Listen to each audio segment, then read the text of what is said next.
interesting fact or revelation for the week. I put and or revelation for the week for you, Steve, because you're always coming up with some crazy ass shit.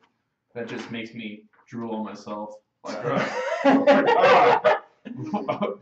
I'll do one of both. Right. Interesting fact is, not that I learned, but I wrote about it, so I thought about it more, is the phenomenon of decision fatigue. So it's that as you go throughout the day and make more decisions, you deplete your willpower.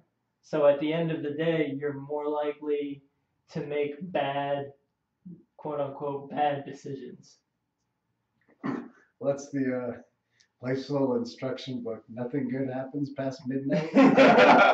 Or didn't even like Chappelle used to have a skit about ATMs that past 2 in the morning they should just pop up with like, you know, some church lady questioning.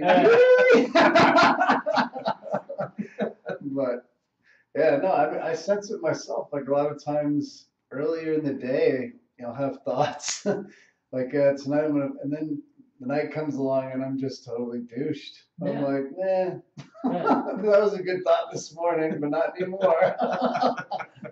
Yeah, that's why it's crucial to make your most important decisions early in the day.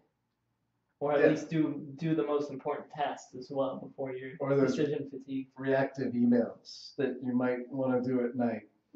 Save as a draft. Oh, and actually, a study regarding decision fatigue is they studied like over 1,000 judges, and that early in the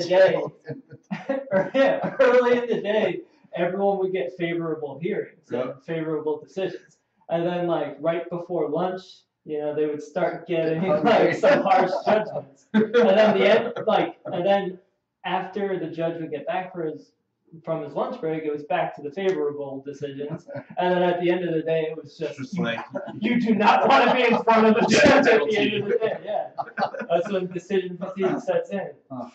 So that's an interesting fact. Well, that's why I try to get all my work done before I go to work. Like I wake up at 3:30 now. I don't have to be at work until 5:30, and even that doesn't seem like long enough to get as much done as I want. Yeah. But it's like if I'm gonna get any writing done, it's happening now. And then the revelation. So I told you about the Alan Watts video where he was philosophizing about time. And Alan Watts blew my mind when he discussed this. He said that like cause and effect are illusory. Like there's no such thing as cause and effect because everything is essentially one event. And the example that he used that really made me like, whoa, was that how do you define the boundary of your life? Like, when did your life begin? Did it begin when you came out of the womb? Did it begin when the egg and the sperm got together? Did it begin when you were just a sperm? Like, where does it start? There's no clear boundary there, and if you think about it in those terms, there's no clear boundary between anything. Like it's all one event, and that's just mind blowing to think about. So that kind of lends credence to that term, like oneness. Everything's one. It does. Which I've got a random point on that. My grandfather, my mother's father. Both grandfathers were entire careers in the CIA, but that one was a top field agent, head of station later. And his memoirs, when they finally were released and watered down enough, I was reading the book about his first assignment. Something random happened, but basically he was supposed to get dropped into China. They don't really call it China, but sort of behind in China. Early days, 50s, and the 2 guys that did get dropped, like something random with flights, and so he didn't go. They were like captured and POWs for like 25, 30 years, which means my mother wouldn't. It's like when you think about those events, right? That chain. I just said it. It's a chain. It's just one thing. It is. Time is a chain. Yeah. And it shackles us. Thing. Or you ever think about, especially as a child, I have certain memories where like I would take my bike down this massive hill, probably going like 50 miles per hour or something by the time I get to the bottom. And you like miss being hit by like a fraction of a second. Like that would have been game over. Done. Like how many of those almost deaths? A lot of ocean moments. Like if you had left 1 second earlier, or flights. But parallel realities. Yeah. All right, for fact, I don't think I really have a fact off the top of my head, but my revelation for the week is Katie Bowman's taking shits.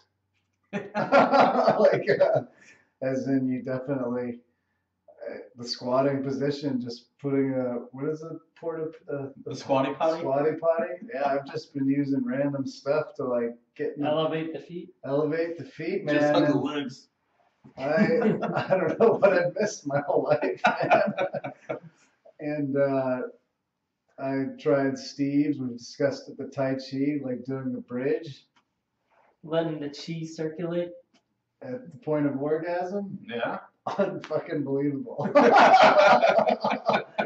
Unbelievable. That's what they discuss in here.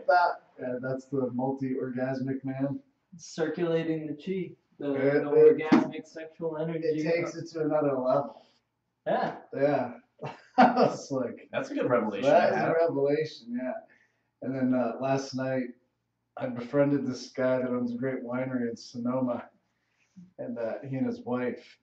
And we was telling Steve, went to the bar he's like, let me buy another beer, because I gave him some business ideas for how they could raise money a little more creatively. Idea machine, you.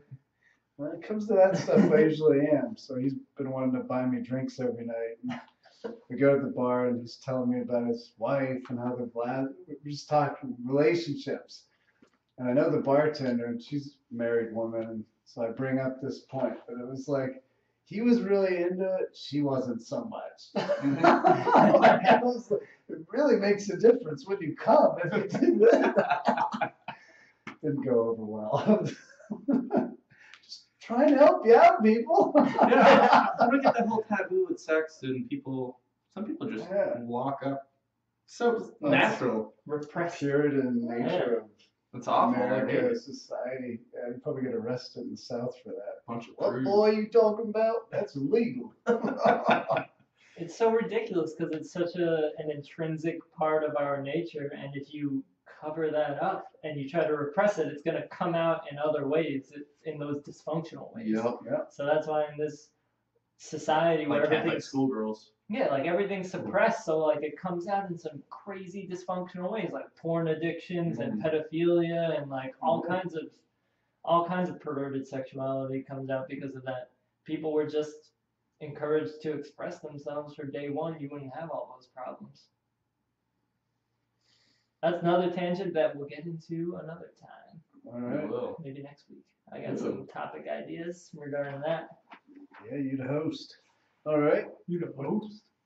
And I don't know if I really had a revelation this week. Though, in the snow, I do retract all my statements of despising the cold in this area up at this time. I don't know, being in the snow is just so tranquil. The stillness, it just really kind of washes everything away. And in fact, I find the cold to be refreshing too.